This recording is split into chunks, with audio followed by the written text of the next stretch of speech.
Free মধু খাওয়াবো, এই যে সুন্দরবনের মধু। আচ্ছা এখন খাইয়ে অভিজ্ঞতা শেয়ার করবা।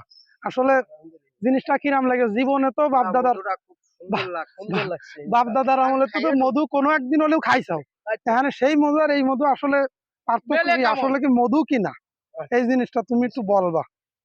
এটা তো ধরো বাইহা বিক্রি করে, তাহলে নাও, এটা ডুপ্লিকেট বিসমিল্লাহ। হতে পারে। বিসমিল্লাহ। বিসমিল্লাহ বলো। এতে চিনি তো বাদাম থাকতে পারে, অরিজিনাল মধু কি না চিনি? না না করে ইনশাআল্লাহ বলি। এটা সুন্দর মধু হয়েছে, খুব ভালো, সুন্দর। খুব সুন্দর। তো এটা আপনি আনে কোথা এটা থেকে? কি এটা কি পাম নাকি সঠিক? এটা সঠিক সঠিক কথা। ইনশাআল্লাহ। ভালো লাগেছে, মানে আগে যে মধু খাইছাও আর এই মধু যে খাচ্ছাও, আচ্ছা আসলে মানে পার্থক্য কি? পার্থক্য আছে না? ভালো এটা ভালো, ভালো মনে হচ্ছে না? খুব ভালো। পাম মারে না, দর্শকরা পাম মারে না। না না না না পাম না, ঠিক আছে। এ পাম না, এ ওকে। মধু খুব ভালো। মধু খুব এ ভালো। পামের কথা মানুষ পানি খেতে পারলে ভালো। মানুষ পানি এসে গেছে। পানির ব্যবস্থা আমার নেই, পানি নিয়ে আসো। পানি বিস্কুট সব আসবে, ইমরান কাকা নিয়ে আসছিস। ঠিক আছে।